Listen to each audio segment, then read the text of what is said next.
Hello fellow plastic throwers, this is Fulcrum, and in today's Airsoft review we're going to be taking a look at my recently acquired BOLT BRSS AKS74U Airsoft Recoil AEG. Off to the bench we go. Construction of this gun is absolutely brilliant. You have a stamped steel body, a wooden handguard and a plastic bakelite style pistol grip. This gun's probably got the best externals of any airsoft gun that I've encountered. They are absolutely gorgeous.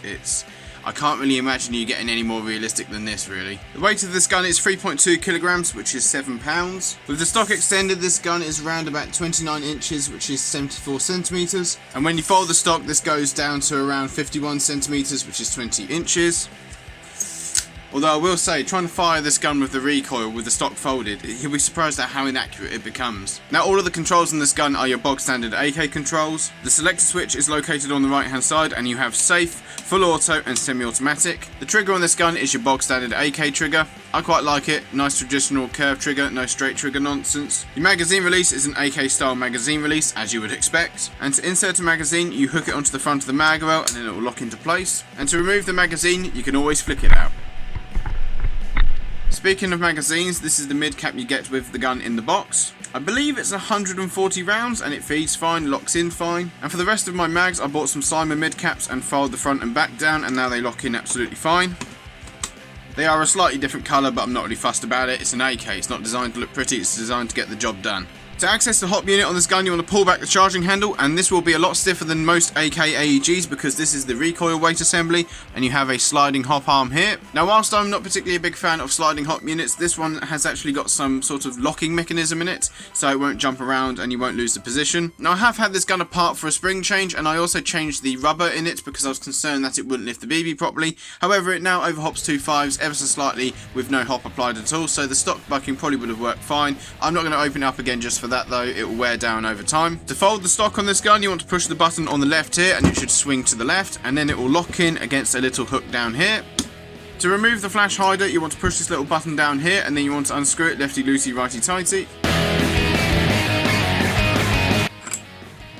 Now the thread on this gun I believe is 22mm clockwise thread, so you will need a special adapter to fit your sort of standard airsoft 14mm counterclockwise muzzle attachments to. Now originally I wanted to put an amplifier on this, but when you look at the flash hider it's basically an amplifier already. Now the barrel in this gun, according to the box, is a 6.0 type bore. Not a 603, not a 601, a 6.00mm inner barrel. Now I really like the iron sights on this gun. They are a front post and rear notch, but unfortunately I can't really look through them. I don't know if it's my astigmatism, but I can't focus on the front post properly, but it'll come with practice I suppose. You have a couple of sling mounts on this gun. You have one on the back of the stock here and you have one on the left of the sight post. Now to access the battery compartment, you want to push this button in at the back here and then the top cover should lift upwards. And as you can see, the recoil weight is here, and what it does is it hooks behind the piston, and as the piston winds back it pulls this forward, and when the piston's released all of that slams forward too. And once you've lifted the top cover, you should be able to remove the top part of the handguard, and there is your battery compartment. Now I'm not going to lie, this is a very small battery compartment, and I intend to run this gun on a 11.1 LiPo, and I don't have any that size.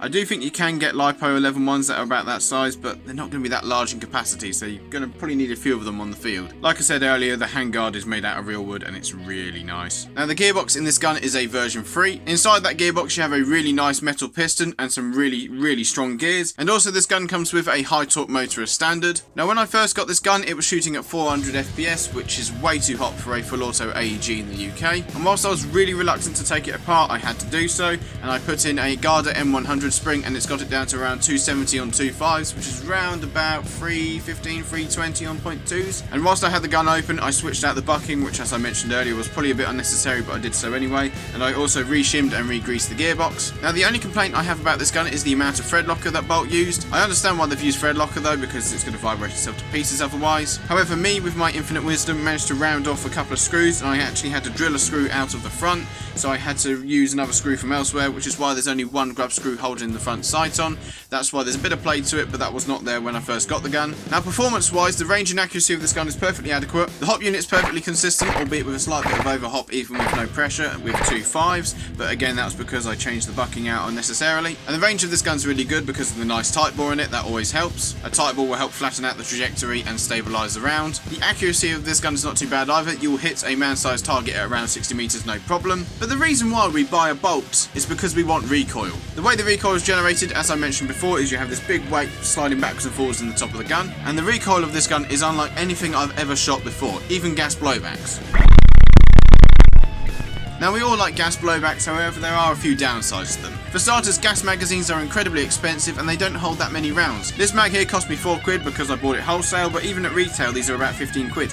Try and get a gas AK mag for £15. On top of that, fully automatic on gas guns doesn't really work too well because you get cooled down and sometimes it misfires. This being an AEG though, you don't have to worry about that. However, the biggest problem I have with gas guns has to be down to the environmental conditions. If it's too hot, too cold, slightly too damp, a bit of wind chill, a gas gun can be a real pain in the arse to use. This gun will work in the freezing cold and it will work in the roasting hot, you don't have to worry about it. I mean, there does come a point where the batteries might be affected by the cold, but by that point it's probably too cold to be doing airsoft in the first place. So this gun combines the best bits about an AEG and the best bits about a gas blowback. It's noisy and clackety like a gas blowback and you have the recoil, but it has the dependability and the ease of finding bits for with an AEG. Now we all look at recoil AEGs and think that's nice, but they're not going to kick as hard as the gas gun. I'm sorry, but this one I'd say kicks harder than any gas gun I've shot. And if you have the stock folded, you're going to be spraying rounds all over the place. Now when it comes to reliability, I haven't really used this gun enough to give it a fair answer. I used to consider Bolt M4s to be quite unreliable, but the Bolt AK series doesn't seem to have any major flaws from what I've heard. And I seriously cannot wait to use this. It's absolutely gorgeous. The build quality alone is absolutely...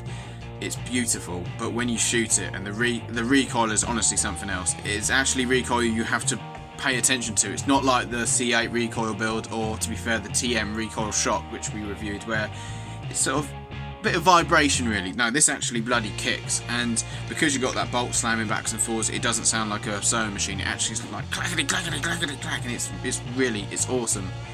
And it's...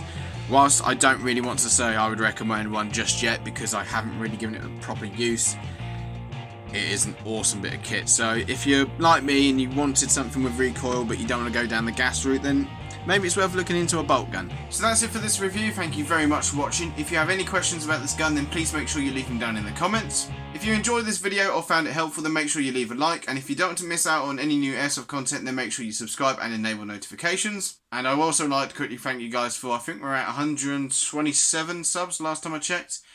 And we only hit 100 like 5 minutes ago. I'm bloody blown away by it. You know, I really do appreciate it, you know.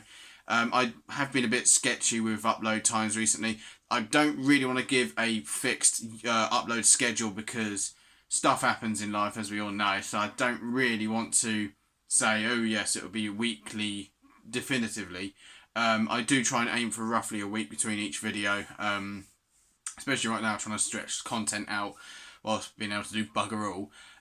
Hopefully when there's more gameplay though, we can be a bit less frugal with our footage. We can release it more often and all that, but we'll see. So that's why I haven't really given a schedule really, just sort of people can work out roughly when I'm going to release a video. But don't worry, this channel's going to be getting more content as it goes along. So yeah, I can't wait to use that bolt. That's all that, I can't get that bolt out of my head. It's just astonishing. So that's going to be good fun. Even if the people I'm shooting with it don't take the risks, it's fine. I still get to go which is the main thing. So I can't wait. So once again, thank you very much for watching, guys, and as always, play fair, play safe, take care.